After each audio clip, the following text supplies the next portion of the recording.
Hey readers, my name is Juan. Welcome back to my channel. Today I'm here to talk to you not about one book, not about two books, but about three really good books that I read in July that I think you would want to hear about, because I don't think they're that well known, but I think they're so worth reading, so much fun to read. The three books are from Latin America. One of them was originally written in Portuguese, the other two in Spanish, but the good news is that the three of them are widely available in English translation. So I'm going to link to the translations and also to other editions I can find in the show notes. Just a disclaimer, if you buy books from any of my links, I get a small commission, and that actually helps me keep going, and I really want to keep going making videos. So thank you if you buy books using my links. You don't have to buy the books that I link to either. You can go into that link and buy something else. I think that will work fine too. Anyway, but I think after watching this you might want to read some of these books, at least one of them. So the first one I want to talk to you about is by the Brazilian writer Chico Buarque. Now, Chico Buarque, you might have heard about him. He's a really famous Brazilian musician. So I know a lot of people who watch this channel are from Brazil, so of course you're going to know who he is. But from people in other countries, people in Europe, in the States, around the world, you'll probably know him because he's one of the most famous Brazilian musicians. But he's also a writer, a fiction writer, and apparently this is the first book I've read by him. He's very talented. So his novel is called Budapest, which is not the first title you would associate with Brazilian literature. And in fact, part of the book is set in Budapest, in Hungary, and part of the book is also set in Rio de Janeiro. It is a very Brazilian book, and luckily it's one of those very few Brazilian books that are not classics and are available in English translation. I read, let me just get this straight because I read it in the original Portuguese, but the English translation was done by Alison Entrekin. I'd like to acknowledge translators. So the book was originally published in Portuguese in 2003. The translation in English came out in 2004. I'm not going to lie to you, it is a cult book. I think it's not going to be universally loved, this novel. I struggled with parts of it, but I'm so glad I read it, and I think it's a very special book that I'd like to revisit at some point in the future. It is about this ghostwriter, Brazilian ghostwriter named José Costa. At some point he goes to Hungary and he falls in love with the language, and he becomes really determined to learn that language. But while he's doing that, he's also dealing with his love life and his marriage. Yeah, I don't want to spoil it. Let's just leave it at his marriage. And he's also struggling with his very demanding work as a ghostwriter. All of that fits into the novel, okay? His activity as a writer. I know that a lot of people get tired or don't find the idea of novels about writers that appealing. I get that. I'm not like that. I really love novels about writers and about writing. But here, we're not dealing with a famous author, right? José Costa is a ghostwriter, so he doesn't even sign his books. He translates or he writes for people who are going to get all the credit. He's just going to get paid like a job. And his wife works as a news anchor in Brazil, which is very convenient for the plot of the novel because she has to stay in Rio while he travels around because of his work and goes to Europe. I was intrigued by this novel because I'm a polyglot. I love languages. I haven't really tried to learn Hungarian. I know it's very difficult for a lot of reasons, one of them being that it's not really related to most other European languages, so you'll have to learn a lot of vocabulary and the grammar is very different. It's a language that is very musical. I think, that's such a subjective thing. Some people sometimes ask me what my favorite language is or something, and each language is different, and there isn't a single language that I don't like the sound of, I think. Have my preferences like everyone else, but that's something very subjective. But I think Hungarian, I mean, if you can, after watching this video, just Google Hungarian language or try to listen to it, and you'll see what I mean. It sounds really nice to the naked ear, and even if you don't understand what is being said. And that's probably why it sounds so nice, actually. Once you learn what is being said, perhaps it is not so nice. Not all the time, anyway. There is an Argentinian writer that I'm very curious about, and in general, I'm very curious about Argentinian writing and Argentinian literature.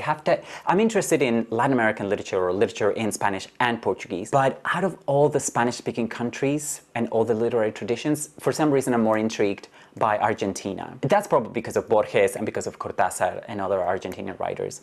But I'm really fascinated by this writer called Manuel Puig or Manuel Puig. Both versions of the pronunciation of his family name are used in the Spanish-speaking world. I'm not going to go into why that is, but it's in Argentina he's known as Manuel Puig. Okay? He died in 1990. He died fairly young. So his books are from the 60s, 1960s onwards until the 1980s. And I did this thing with him that, before I go into that, he's best known for a novel called Kiss of the Spider Woman. This is a very famous novel, and it is also famous because it was turned into a major Hollywood movie that you might have seen, but also a Broadway play and a Broadway musical. He became famous because of that. That novel is from '76, so it's like mid-career for him. I have read that novel twice already, I think, or maybe just once, I don't know. I read it a long time ago. But this time what I did was something that I haven't done before. And I don't know if any of you have done this, because he's already sadly no longer with us. You can read his whole bibliography, and I really like to do that. And I like to do it chronologically. That's not very original, but what I did to start off with is that I read his first and his last novel. Then I'm going to go chronologically and make my way up. So I wanted to talk about those two novels. So his first novel was entitled Betrayed by Rita Hayworth, or in Spanish, La Traición de Rita Hayworth.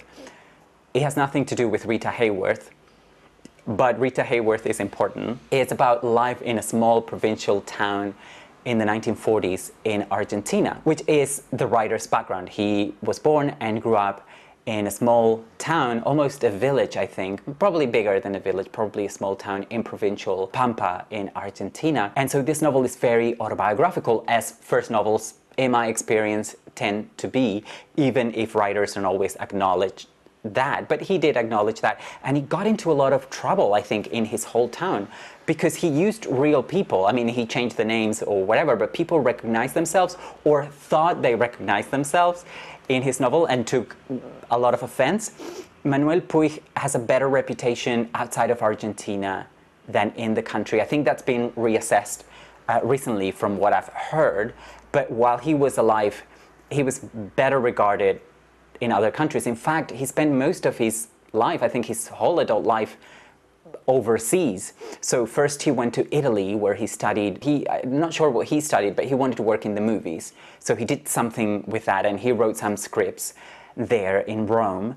And then he also lived in New York City, and he also lived in Mexico. In fact, he died in Cuernavaca, which is this town in Mexico. He wasn't that appreciated in Argentina. I think he mixes a lot of popular culture, high and low brow culture, and I think those lines are a lot more blurred now, and that's universally more accepted, or it's accepted in other countries, but it wasn't really that palatable for some Argentinian critics and fellow writers. So he had a really bad time with that, I think, from what I've heard and seen in documentaries. I really recommend that first novel. A lot of what is great about him and about his writing is already there. It's very fragmentary. You have a lot of different voices, different styles, and different chapters are written in different styles. You have one chapter that is just one half of a telephone conversation. So, when someone is on the phone, you're in the same room and someone's on the phone, and you can just hear what they're saying, but you can almost fill in the gaps of what the other person is saying based on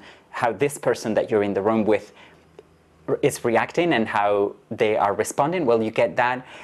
You have internal monologues by children, very different voices. It's very good at that. Almost, he has this ventriloquist quality that I think some contemporary critics didn't like, but I think that's so masterful. And then I read his final novel. In fact, I read his last novel first, but I wanted to do this in order. And his last novel came in 1988, and I forgot to say that at that time he was living in Rio de Janeiro. So not only did he lived in Rome, in New York City, and in Rio de Janeiro, and then in Cuernavaca, Mexico.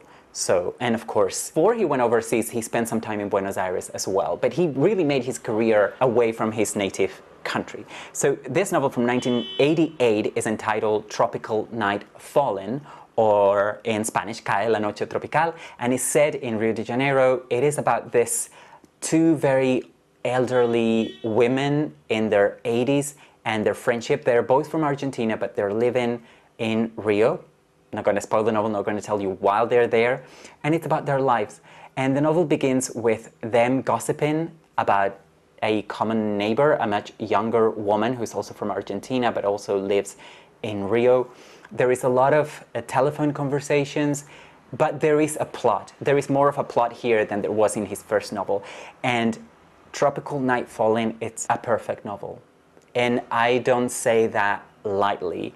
This novel worked from beginning to end, and it was incredibly moving, and I just couldn't stop reading it, to the extent that I had to read it in one day. I just could not stop reading it, and I can't wait to go back and read it, but I'll go back and read his other books first. So yeah, 3 book recommendations for you. I hope you enjoy them, and I will see you again in my next video. Take care.